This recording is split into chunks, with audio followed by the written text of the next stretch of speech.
হাই everyone, আসসালামু আলাইকুম। স্বাগতম জনাইছোঁ মোৰ অন্য এটি নতুন ভিডিঅ'লৈ।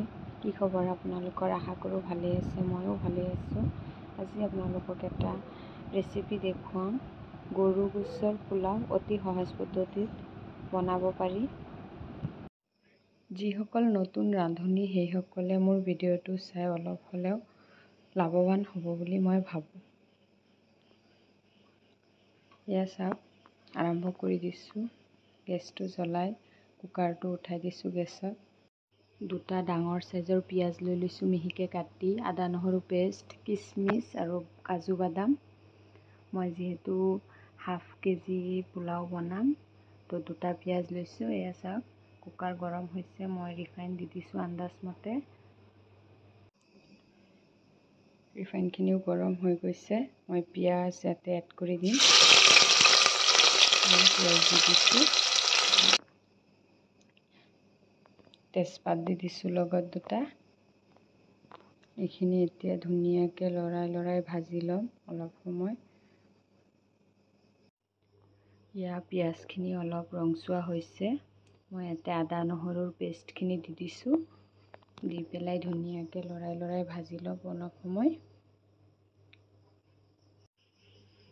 যিহেতু ইয়াত গুজ দিম, গুজ দি আগতে ৰান্ধি ল'ম, চ' পিঁয়াজখিনি ইমান ৰঙা কৰা নাই।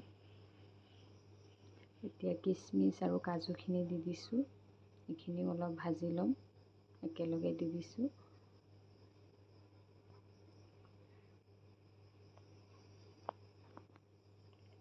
এনেকৈ ধুনীয়াকৈ ভাজি লোৱাৰ পিছত এয়া ৰংচুৱা অলপ হৈছে, চাওক।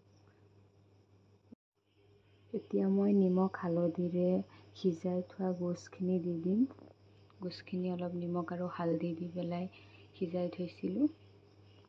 এনেকৈ সিজাই ল'লে গোচৰ গোন্ধটো নাথাকে, হালধি আৰু নিমখ দি সিজাই ল'লে। এতিয়া ইয়াত অলপ মছলা এড কৰিব লাগিব। সোৱাদ অনুসৰি নিমখ দি দিলোঁ।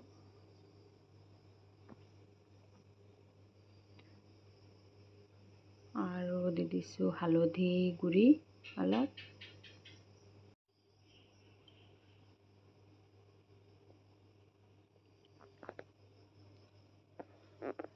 জিৰা গুড়ি, জলকীয়া গুড়ি,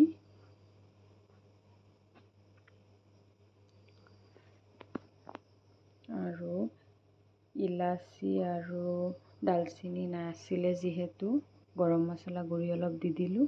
দি এইখিনি ধুনীয়াকৈ লৰাই ল'ম। মছলাখিনি ভালকৈ লৰাই লৈছোঁ। এতিয়া অলপ চাওক, তেল বিৰিঙি আহিছে, ঢাকন লগাই দিলোঁ। অলপ টাইম ঢাকন লগাই সিজিব দিম। এয়া মছলাখিনি ভালকৈ হৈছে যিহেতু তেল বিৰিঙি ওলাই আহিছে।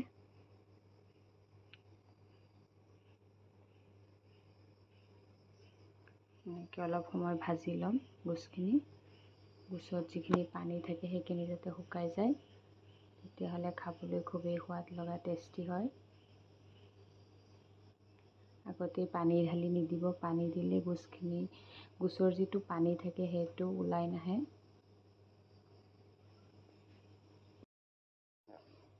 এতিয়া ধুই ৰখা চাউলখিনি মই ইয়াত এড কৰি দিলোঁ।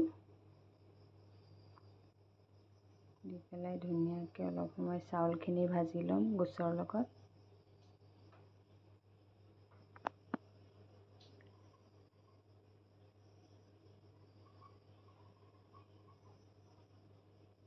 এয়া ধুনীয়াকৈ লৰাই অলপ সময় ভাজি ল'লোঁ। এতিয়া ইয়াত জোখমতে পানী দি দিম।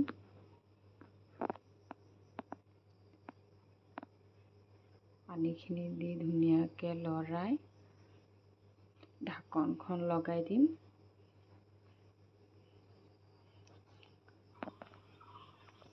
এটা চিটি আহিলেই হৈ যাব আমাৰ গোচ পোলাও। এয়া আমাৰ গৰু গোচৰ পোলাও ৰেডি হৈ গ'ল। চাওক ইমানেই ধুনীয়া হৈছে, খাবলৈও খুবেই সোৱাদ লগা হৈছিলে। যোনে যোনে বনাই খোৱা নাই এনেকৈ বনাই খাই চাব। মই কিন্তু অলপ অলপ মছলা এড কৰিছোঁ, বহুতেই মছলা এড নকৰে, মছলা নোহোৱাকৈও বনায়। যোনে যেনেকৈ খায় এনেকৈও ভাল লাগে। এয়া চাওক ফাইনেল লুক। তো আজিলৈ ইমানেই, বাই বাই, আল্লাহ হাফিজ।